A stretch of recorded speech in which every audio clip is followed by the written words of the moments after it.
قدرمنو عزتمنو دا یوه مسله هم ډیره پر میډیا ګرځي چې یو سلفي عالم دی الحدیث والا هغه یو خبره کړې ده چې دغه چا څه 2 رکعاته تیر وي او دی راسي په امام پسې لمونځ کې وایي زه 4 رکعاته کوم په دې حاضر امام پسې نو دا خو د په درواغو باندې شروع وکړه نو دا زموږ خلک هر یو دغه ویډیو مال رااستي تشویش کې دي چې دا اوس څنګه مسله ور عزتمنو تاسو په دې موضوع ځان پوه کړئ اسې یو څوک یو خبره وکړي دماغ په تشویش کې چې دا 1400 کاله صدا مسله را روانه 1400 کاله صدا خبر را روانه او بس کیسو چای څو ورسي به دماغونه په تشویش کې کیږي په امام پسې کچيري یو مقتدی اخره ناس ته هم ونسي ام داسې دی لکه دا 4 سره رکعتونه چې په دې امام پسې کړي که اخره ناس ته ورسره ونه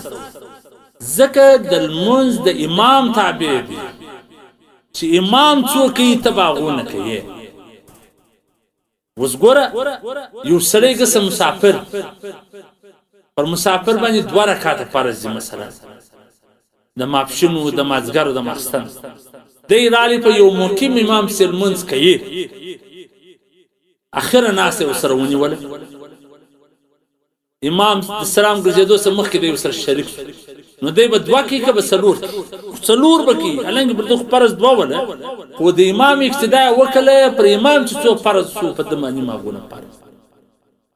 دویمه خبره د مولوی صاحب ګور موږ وای چې بالکل دا نیت دی دا د زړه د ارادې نوم دی دا د زړه د قصد نوم دی سره یو قصد وکي یو اراده وکي نو پزړه کې هم ته د 4 رکعات اراده په دې امام سره لري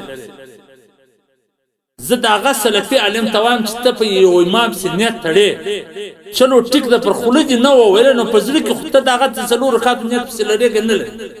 کته وایا عدد 2 رکعاتو دا ز په دې امام سلرم 2 رکعات بیا ځان ته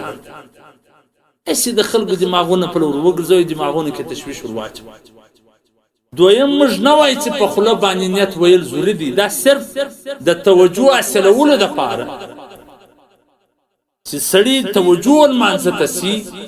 چې د زړه د خله خبره چې سره یواسي نو غ توجه برابر په دا وجه کې یو سړی په خله نه وای نو کم حنفي عالم یا کم عالم ویل دي چې دا مزنه دي چې په خله باندې نیت نه که یو چا ویل دي چې څوک په خله نیت نه وتړي یا نیت نه وای د دل منځ نه سي کیږي بیا ته اعتراض وکړه نه دا سیده چې څوک په خله نیت تړي بړوي دا ډیر ثواب لري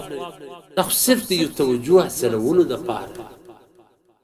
او که څوک په ځل کې نیت ولري بس په خله غسونه وایم نو که امام پر اخره آیات وی ام بت 4 رکعات یادوي ام بت د 4 رکعات نیت پس تړي اگر چې پرتا باندې فرض 2 رکعات د سفر 2 رکعات پر سره فرض دي لیکن د امام سره شریکېږي ته د 4 کله کله باج وای په امام سي چې درې مسافر چې په مقیم امام سي درې نیتونه مثلا رکعتونه بنه یادې ایس بدل دا هم غلطه خبره ده رکعتونه به یادې سلام پزړي کې به د 4 رکعات نیت لري هر خبره باید ځان ته تشویش نه واچو د امام سره کې اخره ناس ونیول تا د سره کې 4 سره رکعت دی په امام سمون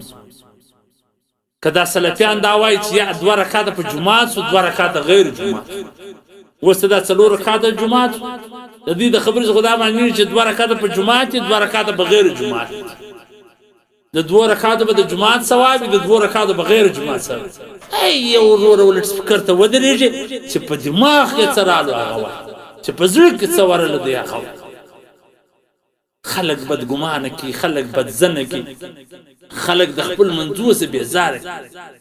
سړی خود چې خبره در خلر عباس د غونی فکر او سوچ خوې چې باید ز څو الله دې مستعقل سلیم را پنسي